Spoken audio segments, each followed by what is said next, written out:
Law of motion का part 2 आज इसमें क्वेश्चन करना है। तो फर्स्ट क्वेश्चन है, कोई वस्तु उस समय तक अपनी विराम अवस्था में अथवा गति अवस्था परिवर्तित नहीं करती है जब तक कि उस पर कोई बाह्य बल न लगाया जाए।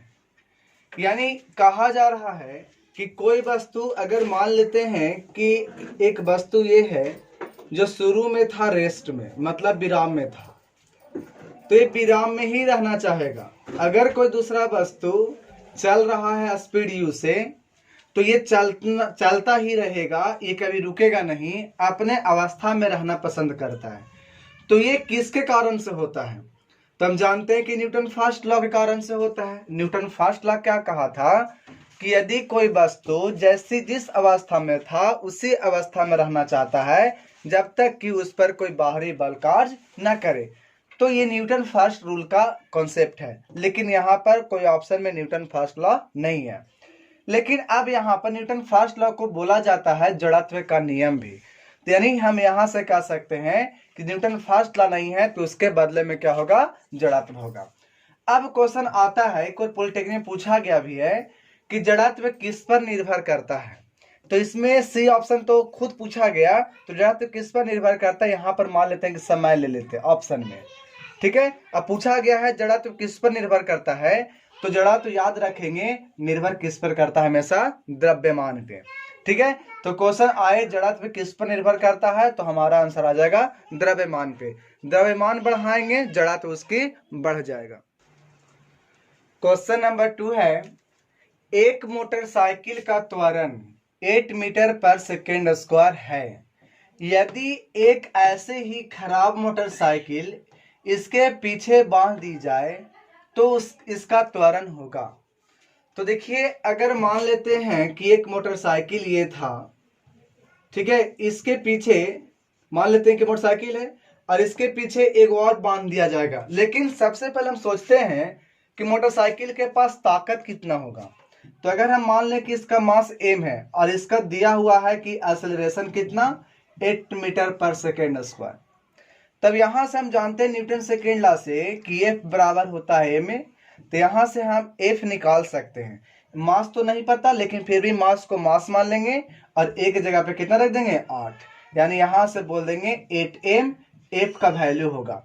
अब जितना इसके पास F है, जितना से खींचना चाहेगा उतना ही से अगर 2 मोटरसाइकिल रहेगा तो भी तो इतना ही इसके पास फोर्स होगा। लेकिन अब हमारे पास क्या बढ़ जाएगा? तब टोटल में जब देखेंगे तो मास यहाँ पर एक मास और एक मास कितना m हो जाएगा? तो 2m हो जाएगा मास। फोर्स तो हमारा कितना रहेगा? F ही रहेगा और F का वैल्यू निकाल चुके हैं।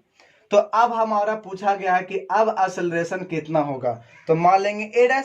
तो सोचिए कि अगर फॉर्मूला लगाने चलेंगे इस पूरे के लिए तो हो जाएगा F बराबर मास इंटू एक्सेलरेशन, लेकिन यहाँ पर मास कितना हो जाएगा? 2m और एक्सेलरेशन a', जो कि अब निकालना है। F के जगह पे रख देंगे 8m बराबर कितना होगा? 2ma। m से m कट जाएगा और 2 से कटेगा 8 कितने बार में? 4 बार में। तो a का वैल्यू आ जाएगा 4 मीटर पर सेकेंड स्क्वायर। तो आंसर हो जाएगा यहाँ पर B।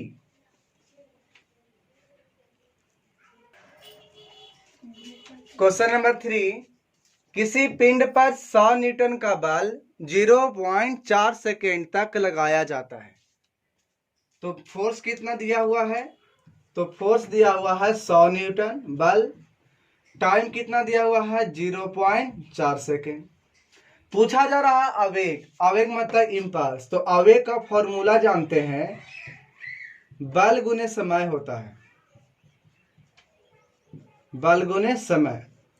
तो बल कितना हो, यहाँ पर दिया हुआ है 100 और समय कितना है? 0.4। पॉइंट हटाएंगे तो नीचे आएगा 10, 1 0 से 1 0 कट जाएगा। तो 10 गुने 4 कितना हो जाएगा? 40। बल के लिए ऐसा ही मात्रक था न्यूटन, यहाँ पे दिया हुआ भी था और इसके लिए था सेकेंड। तो 40 न्यूटन सेकेंड यानी 40 न्यूटन सेकेंड आंसर। तो आंसर हो जाएगा यहाँ पर ए। फोर्थ क्वेश्चन है, 0.0502 kg द्रव्यमान का, मतलब यहाँ पर क्या दे दिया? a। कितना 0.02 kg। कहा जरा द्रव्यमान की एक गोली 500 मीटर पर सेकेंड के वेग से, तो U यहां पर जैसे कि किसी निशाने पर जाकर लगती है, तो जैसे मान लिया जाए कि यहां पर एक लकड़ी का गुटका ले लेते हैं और यही निशाना है, इसी पर जाकर गोली को लगना है। तो अगर यहां पर ये गोली मान लेते हैं और यहां पर जाके ये लगेगा, तो लगता है कितना का स्पीड से, 500 मीटर पर सेकेंड से। तो यहां पर जाके लगा 500 मीटर पर सेकेंड से। जब लगता है तो इसका जो प्रतिरोधक जो क्षमता है कि अंदर धंसने ना दे, यानी देखिए जब इस पर हम लगाएंगे फोर्स तो इधर से भी फोर्स लगेगा, और वो जो बल का जो वैल्यू दिया हुआ है वो दिया 10 के पावर 8 डाइन दिया हुआ है। तो पूछा जा रहा है कि जब गोली निशाने पे लगेगी तो कितना अंदर चले जाएगी, तो मान लेते हैं इतना चले जाएगी। तो उसमें होगा क्या, तो सोचिए हम यहां से यहां तक चला जाता है, यहां पे एंट्री करता है और यहां तक ही जाता है, इससे आगे नहीं जा रहा है। इसका मतलब यहां का अंतिम का वेग कितना हो जाएगा, 0 हो जाएगा। और यहाँ u का वैल्यू कितना होगा, जिस वेग से ये प्रवेश किया था, जिस वेग से टकराया था, वही होगा इसका इनिशियल स्पीड, यानी शुरू का वेग। अब हमको चाहिए था दूरी, क्योंकि कितना दूर धंसेगी, यानी ये s चाहिए। तो सोचिए कि अगर v और u और s हो तो फॉर्मूला यूज होता है v² बराबर u² प्लस 2s। तब v भी पता है, u भी पता है, लेकिन a पता नहीं है। a कहां से निकालेंगे, तो ये जो बल दिया हुआ है ना, तो बल से हम लोग उसको क्या निकाल लेंगे, a निकाल लेंगे। कैसे, बल दिया हुआ है और हमारा जैसे हम बल लिख देते हैं 10 के पावर 8 डाइन है, डाइन से हमको बनाना है न्यूटन में। तो चलिए एक बात और, 1 न्यूटन बराबर होता है 10 के पावर 5 डाइन, और हमको दिया हुआ है डाइन में दिया हुआ, हमको चेंज करना न्यूटन में, तो लिख सकते हैं 10 के पावर -5 न्यूटन बराबर 1 डाइन। मतलब यहां पर अब एक डाइन जो यहां पर होना चाहिए था डाइन, इसके ऊपर कितना लिख देंगे, 10 के पावर -5 न्यूटन। अब जब आधार सेम है तो घात जुटेगा, लेकिन माइनस का साइन है तो क्या होगा, घट जाएगा, यानी 10 के पावर 3 न्यूटन आ जाएगा। तो हमें बल पता है, मास पता है, तो हम जानते क्या है कि F बराबर होता है a में। जब F बराबर a में होता है तो यहां से a निकालेंगे तो F बटे m आएगा, ये नीचे आ जाएगा। और F का वैल्यू कितना पता है हमको, तो 1000 पता है, और m कितना पता है, 0.02। जब ये पॉइंट को हटाएंगे तो ऊपर में जाएगा 100, और जब काटेंगे तो आएगा 50, मतलब यहां से आ जाएगा 50,000 मीटर पर सेकेंड स्क्वायर एक्सेलरेशन, यानी हमको त्वरण भी पता हो गया। लेकिन यहाँ पर त्वरण जो निकलेगा ये नेगेटिव में आएगा। ऐसा क्यों, क्योंकि इसकी क्षमता है, इसको प्रतिरोध का दिया हुआ था, इसका नहीं, क्योंकि ये जा रहा था लेकिन ये बल लगा कौन रहा था, तो लकड़ी लगा रहा था, इसलिए यहाँ पर एक्सेलरेशन की जगह पे क्या लेना पड़ेगा, नेगेटिव में, माइनस में। और जब माइनस में लेंगे तो देखिए अब यहाँ वैल्यू निकालते हैं, ये v का वैल्यू कितना था, 0 का स्क्वायर, u कितना 500 का स्क्वायर, माइनस लेंगे 2 और a का वैल्यू है 50,000,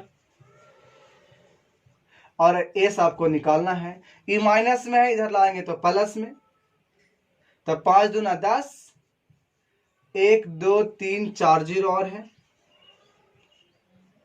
1 लाख से s, मतलब दूरी मिल गया। और यहां से करेंगे तो 25 पर कितना आ जाएगा, 00, सर 40 आएगा, क्योंकि 5 के लिए 25 और 00 को 2 0 और।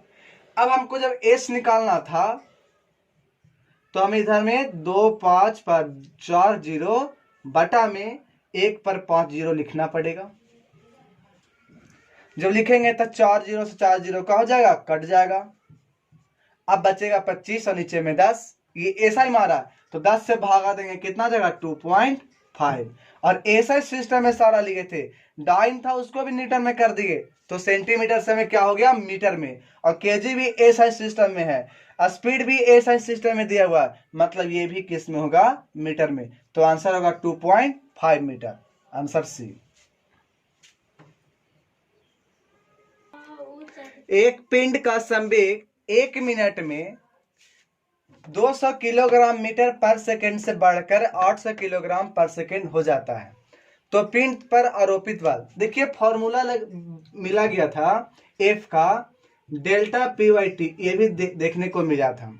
इसमें इसको तोड़े थे तो फाइनल संवेग मतलब अंतिम का संवेग में से शुरू का संवेग घटाते थे और नीचे में समय लिखते थे। तो यहाँ पे अंतिम का संवेग कितना हो जाता है बढ़ करके 800, तो यहाँ पे लिख देंगे 800, कितना शुरू में था 200, कितना समय में हो रहा था तो 1 मिनट, लेकिन मिनट नहीं लेंगे क्योंकि साहब है एसआई सिस्टम में, तो यहाँ पर हमको एसआई में लेना पड़ेगा 60 सेकेंड।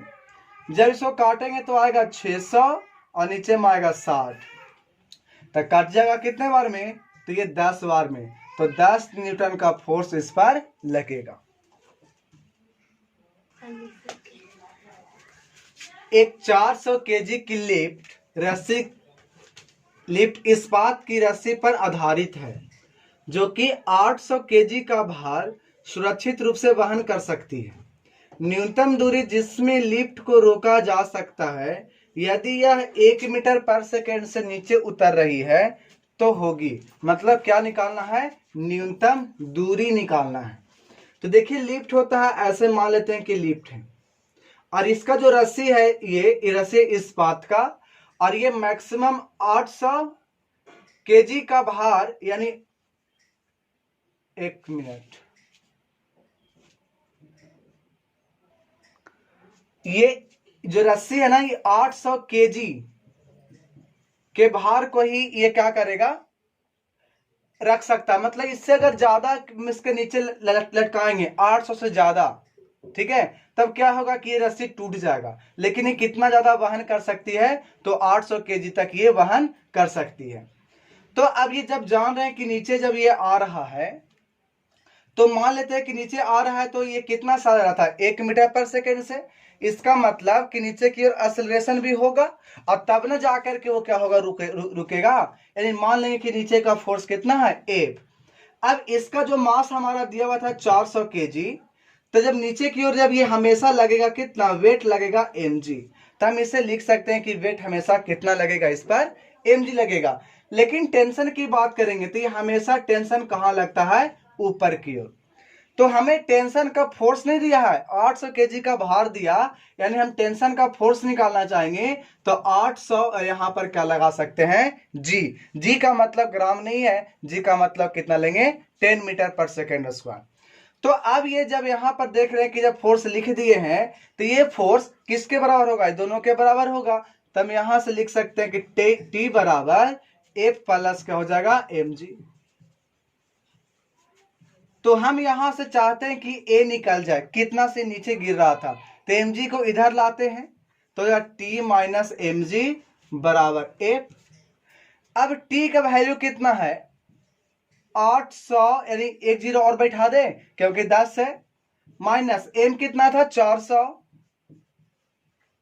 में g अगर गुना करना था 10 और कर देंगे तो कितना होगा 4000, और इसके बराबर होता है a में। यहां से जैसे ही अगर हम देखें तो 800 में से 8000 में से 4000 जाएगा तो बचेगा 4000, और m का वैल्यू मास कितना था लिफ्ट का 400, और a यहां से कटेगा तो कितना आएगा 10, यानी a बराबर आ गया 10 मीटर पर सेकेंड स्क्वायर। कहां का ये है, तो ये जो मिला है त्वरण ये मिला है नीचे की ओर। अब देखते हैं कि जब a भी नीचे की ओर आ रहा है 10 मीटर पर सेकेंड स्क्वायर और g का मान भी 10 मीटर पर सेकेंड स्क्वायर है, इसका मतलब ये जो लिफ्ट है ये फ्री फॉल नीचे की ओर गिर रहा होगा। जब ये लिफ्ट फ्री फॉल नीचे गिर रहा होगा यानी हम इसमें कह देंगे कि a का वैल्यू कितना होगा 0 होगा। अब इसको हम लोग निकाल सकते हैं। देखिए अब हमको चाहिए क्या, s चाहिए था, v कितना पता है 0, क्योंकि ये रोक सकते हैं, रोकना है। u कितना हमको पता है, तो 1 मीटर पर सेकेंड से नीचे आ रहा था, और इसमें हमारा a भी कितना हो गया, तो a भी हो गया 10 मीटर पर सेकेंड स्क्वायर, और आपको s पूछा जा रहा है वाट, ठीक है। लेकिन यहां पर देखेंगे कि ये कितना, ये लिफ्ट कहां जा रहा था, तो लिफ्ट नीचे जा रहा था, नीचे उतर रही है कितना से 1 मीटर पर सेकेंड स्क्वायर से। तो आप डायरेक्ट इसमें फॉर्मूला लगा दो, कौन सा, जिसमें v हो, u हो, a हो और s हो, तो वो फॉर्मूला है v स्क्वायर बराबर u स्क्वायर प्लस 2as। तो जब इसमें लगाएंगे तो यहां से कितना आ जाएगा 0 और u का वैल्यू आ जाएगा कितना 1 का स्क्वायर प्लस 2 और a का मान 10 और s निकालना है। ये क्या करेंगे प्लस में है इसको लाएंगे इधर से तो -1 और 10 दूना 20 नीचे आ जाएगा। अब यहाँ पर मैग्नीट्यूड में दिखाया गया है तो हम लिख सकते हैं यहाँ पर कि कितना दूरी होगा ये तो 1/20 मीटर।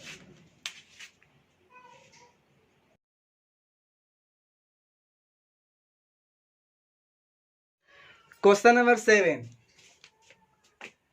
5 ग्राम द्रव्यमान के पिंड विराम अवस्था में शुरू में था पर एक बल 20 सेकेंड के लगता है। जैसे 5 ग्राम का कोई वस्तु था, ये शुरू में रुका हुआ था लेकिन इस पर बल जो लगता है 20 सेकेंड तक लगता है।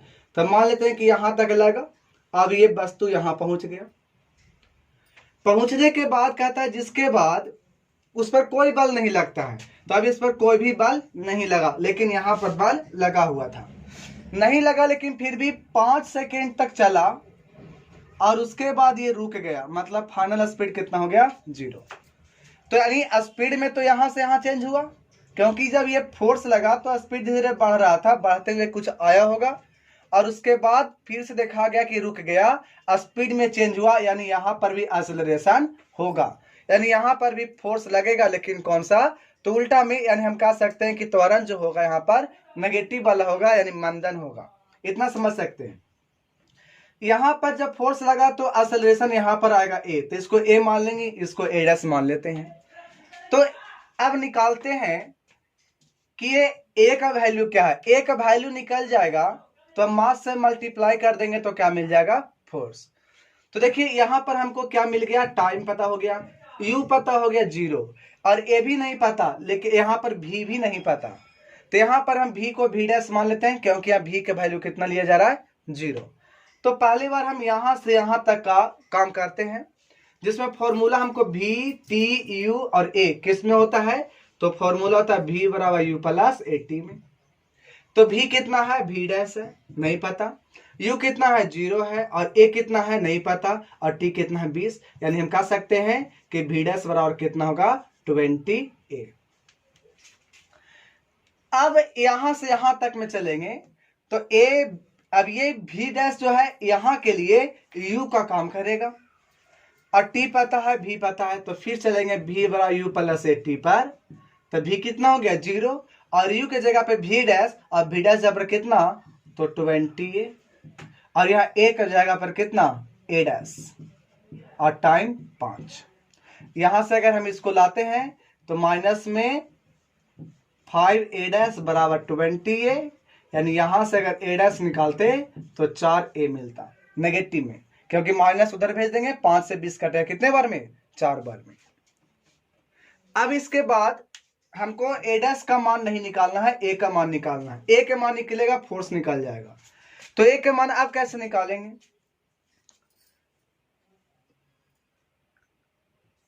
यहां पर एक फॉर्मूला और यहां पर यूज करेंगे क्या। तो हमको एक चीज दिया हुआ है कि 5 सेकेंड बाद 50 सेंटीमीटर की दूरी चलता है यानी ये दूरी कितना होगा 50 सेंटीमीटर यानी 0.5 मीटर।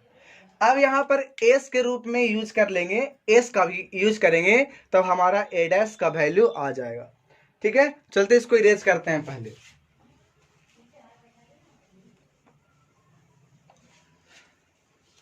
तो यहां पर v² बराबर e² प्लस 2as होता है। यूज करें, v कितना था 0, u कितना था यहां पर तो u 20a के बराबर था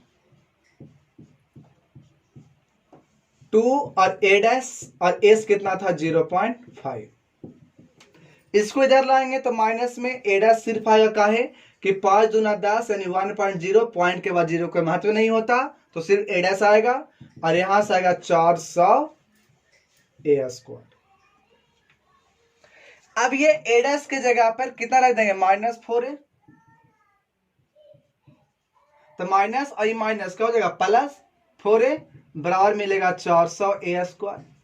कट जाएगा a वो a और यहां से कितना जाएगा 100 यानी यहां से मिला a बराबर 1/100 मीटर पर सेकेंड स्क्वायर।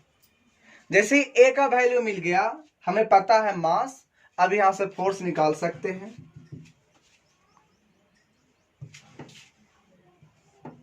देखिए इरेज करते हैं इसको। एफ बराबर कितना होता है, ए में मास कितना, 5 ग्राम, 5 गुने 10⁻³ kg।